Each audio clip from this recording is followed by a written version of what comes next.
कहानी की शुरुआत साइबेरिया के सब आर्टिक रीजन से होती है। ये इलाका काफी सुनसान होता है और वहाँ चारों तरफ बर्फ ही बर्फ फैली होती है। साइवा नाम की एक औरत बताती है, जब मेरा जन्म हुआ था तब एक शामन ने कहा था कि ये लड़की श्रापित है और वो जिसकी भी देखभाल करेगी उसे नुकसान पहुंचाएगी। और ये बात साइबा को भी सच लगती है। साइबा अपनी बेटी जिसका नाम अंजा है उसके साथ सब आर्टिक क्षेत्र में कैंप लगाकर रह रही है। यहाँ उनके सिवा और कोई नहीं रहता क्योंकि इस इलाके पर रूसी सैनिकों का कब्जा होता है। साइबा पहले अपने कबीले के लोगों के साथ रहती थी, पर किसी कारण वो अपनी बेटी के साथ एक दूर इलाके में आ गई और समय समय पर ये लोग अपना कैंप बदलते रहते हैं ताकि रूसी सैनिकों के हाथ न लगे। यहाँ के ठंड और बर्फीले माहौल में जिंदा रहना बेहद मुश्किल होता है। खाने के लिए उन्हें हर दिन संघर्ष करना पड़ता है। अंजन ने अपना पूरा जीवन अब तक ऐसे ही जिया है, लेकिन वो बाहर की दुनिया के लोगों से मिलना चाहती है। उन्होंने कुछ कुत्ते भी पाल रखे हैं ताकि शिकार में मदद मिल सके, पर उनमें से एक कुत्ता बीमार पड़ गया होता है, इसलिए साइबा उस कुत्ते को दर्द से मुक्त करने के लिए उसका गला काट के मार देती है।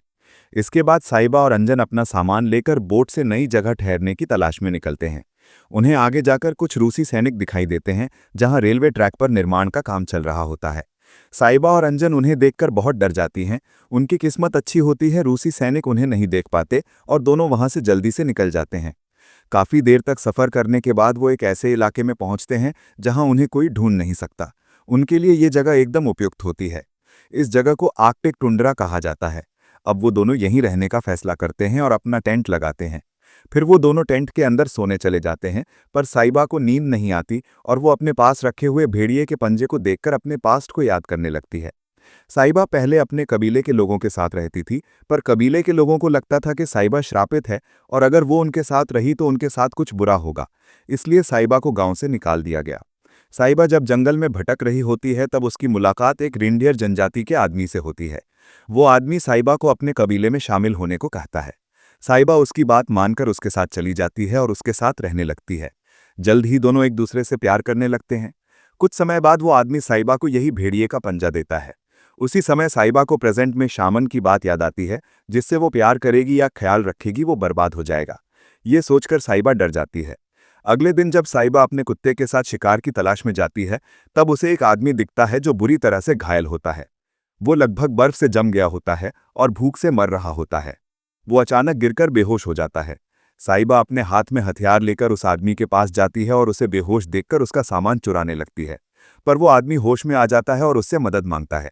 साइबा सोचती है कि उसे इस आदमी को मार देना चाहिए, पर उसे उस पर तरस आ जाता है और वो उसे अपने टेंट में ले आती है, पर वो आदमी फिर से बेहोश हो जाता है। साइबा उसकी चोटों का इलाज करती है और उसकी देखभाल करती है। फिर साइबा उस आदमी का सामान चेक करने लगती है, जिसमें उसे एक मैप और एक रेडियो मिलता है। कुछ देर के बाद जब अंजा वहां आती है तो वो उस आदमी को देखकर हैरान रह जाती है और साइबा से पूछती है कि आदमी कौन है। इस पर साइबा बताती है, मुझे नहीं पता ये कौन है। जब मैं शिकार पे गई तब ये मेरे सामने घायल हालत में गिर पड़ा और बेहोश हो गया था।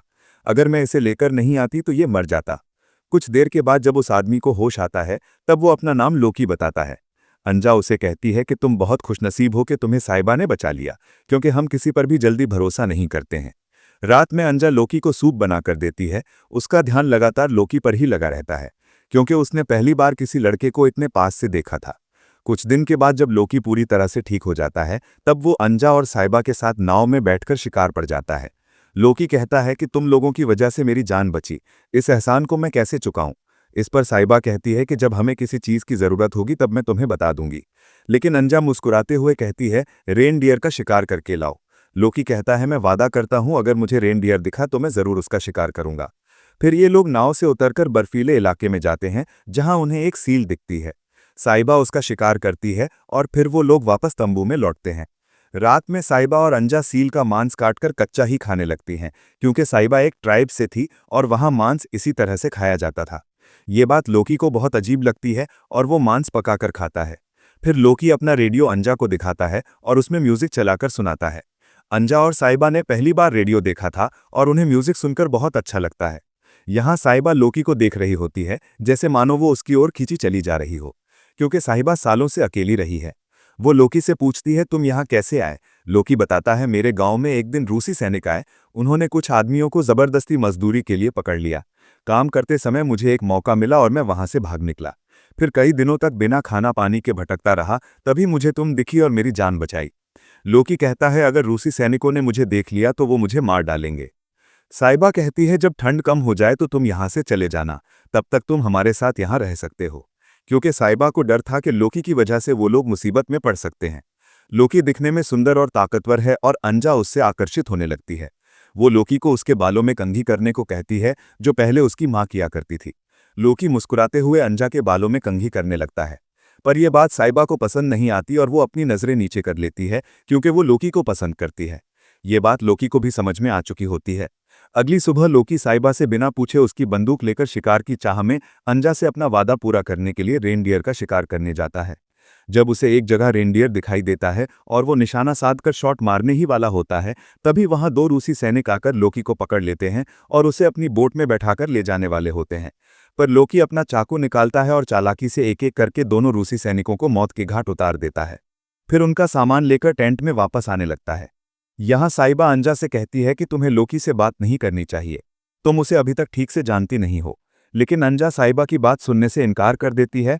तब गुस्से में साइबा टेंट से बाहर निकल जाती है।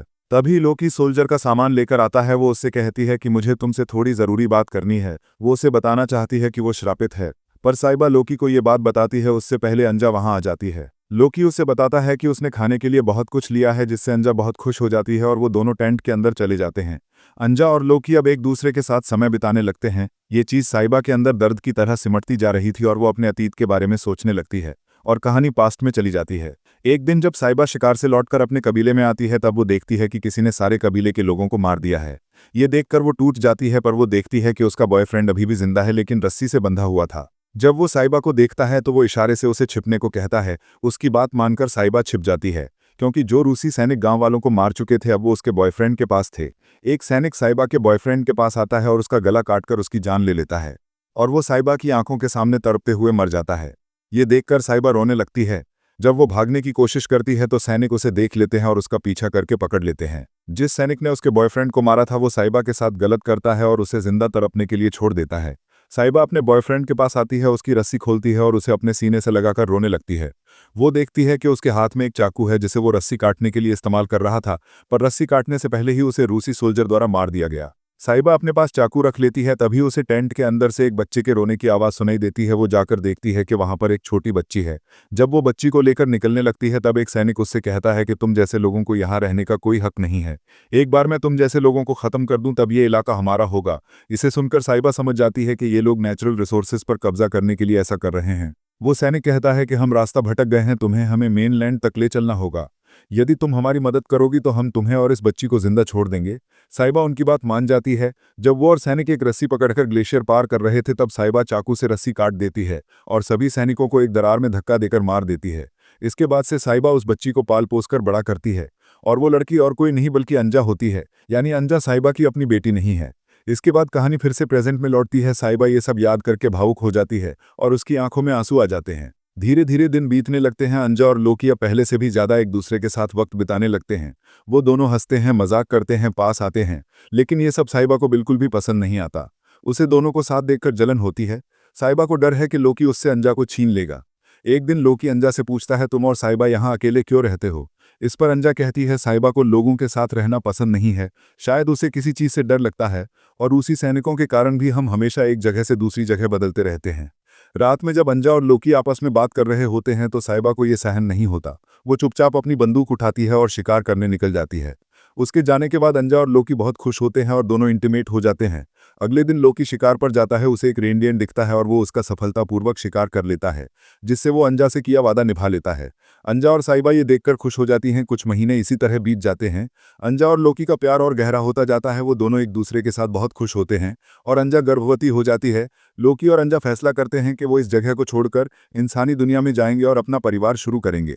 एक दिन अंजा साइबा से कहती है कि मैं प्रेग्नेंट हूं, मैं अपने बच्चे को एक बेहतर जिंदगी देना चाहती हूं, इसलिए लोकी और मैं यहाँ से जा रहे हैं। ये सुनकर साइबा चौंक जाती है। वो कहती है कि तुम इतना बड़ा फैसला क्यों ले रही हो? तुम लोकी को ठीक से जानती भी नहीं हो। अंजा कहती है उसने अपने बारे में मुझे सब कुछ बता दिया है, लेकिन साइबा को यह सुनकर गहरा दुख होता है। अब साइबा पूरी तरह से अकेली पड़ जाती है। वो अंजा से बात करना भी बंद कर देती है। अंजा और लोकी यहाँ से निकलने की तैयारी में लग जाते हैं, लेकिन साहिबा को उदास देखकर अंजा उससे पूछती है, क्या तुम भी हमारे साथ चलना चाहोगी? इस पर साहिबा कोई जवाब नहीं देती। रात में लोकी शिकार पर चला जाता है।